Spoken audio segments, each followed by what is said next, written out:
Good morning, good afternoon, good evening, whoever you are, wherever you are, whenever you are, since things on the internet last forever. Guys, the request came in to talk about the list of shame, the list of those companies that continue to do business in Russia. And this came up. Now, look, there's a lot of companies that left Russia. I want to highlight that first and foremost. Over 1,000 companies, something like 1,020 companies, cut their losses and left the country. Uh, these companies should be lauded for doing the right thing because we see where doing the wrong thing gets you. Just last week, uh, the French company Danone, which in the United States sells its products under the name Dannon, Dannon yogurt, everybody knows Dannon, and then Jarlsberg beer, or Carlsberg for some Americans, um, were both nationalized after continuing to do business in Russia, which should be a warning to everybody who's still doing business in Russia. Now, look, why were they nationalized? Why would Dannon yogurt and its operations in Russia and Carlsberg beer be nationalized? Does that even make sense to anybody? They're certainly not a crucial industry, right? Did they do something to make Putin angry? No, I don't think so. I think that the guy is running a mafiosa style regime. And as the money dries up, and make no doubt about it, the money is drying up in Russia. For the first time in many years, the Russian government is running a deficit and they're digging into the piggy bank. The general fund is expected to be empty by January 1st. That's going to be a real problem. That's going to be a real problem over there. And then you see all of these oligarchs who are getting thrown out of windows. Now, the big names that make the news, those are people who are probably being offed for political reasons. But there's also just a lot of internecine conflict over the money. Remember, these guys had the national industries of the country handed to them because of Putin and their relationship with him.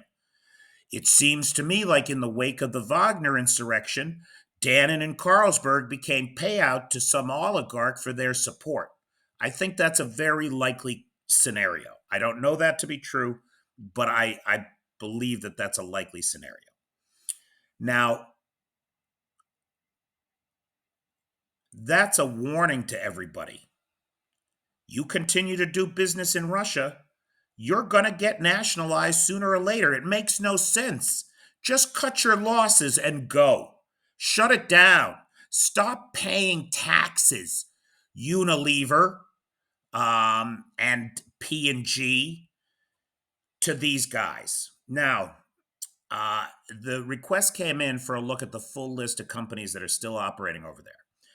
And if you just go onto Google there and you Google the list, the Yale list of companies leaving Russia, or Yale Sonnenfeld Russia, or Yale Russia, you will get this link to the list. Over 1,000 companies have curtailed operations in Russia.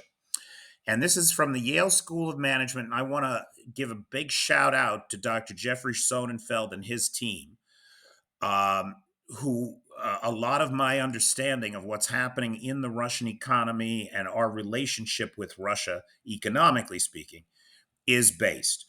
The guy is smart as a whip, and he's on top of this, and his team is on top of it.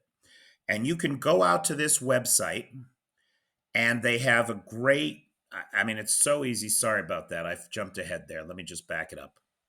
There's the team. Shout out to the team. You can't do this amount of work alone, right, Jeffrey? God bless him. Um, So they've got a great sortable, detailed list, and we can see that down here. I can filter just for the United States since that's principally who's going to be interested in this. Uh, and there are about 26 companies still doing business. 20, I think 26. Bruker, Carl's Jr.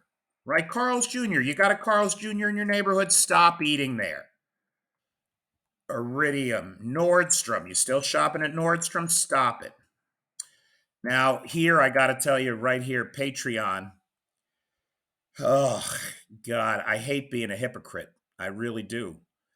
But I've been over here in Ukraine for 5 months, guys, and the money's just about gone. My visa's up the 23rd of August, and I just started a Patreon, which I would appreciate any support anybody can give me. And I know I hate myself for it. And I'm going to send a strongly worded letter to Patreon to stop doing business in Russia. But then I think about the creators that are making, that are, it's tough. That's a tough one, boy. But I'll tell you, I gave up all my Philip Morris. Why isn't Philip Morris on this list? That's funny because I'm sure they're still doing business in Russia. I'm sure of that. They might be on the curtailed operation. So there's different levels, right? If you see still operating through a subsidiary, continue sales and imports to Russia, TGI Fridays, stop going to TGI Fridays. It's crap anyway. Um, but definitely the rest of these. Over here, I can't get my brand of coffin nails. And so I've been smoking Philip Morris and I stopped. Now I'm smoking Chesterfields. But at any rate, take a look. A lot of the companies that you see on this list are ones that pulled out.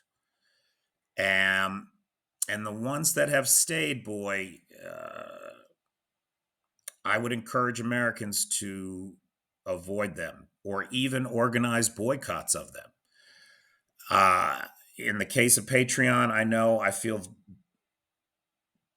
insincere about it, but I don't know what else to do. Those are the guys that do this kind of thing. So I'm going to send a letter to them and go from there. So there's the list. Do with it as you will. But anybody you can stop doing business with on this list, I encourage you to stop doing business with. Thanks, guys.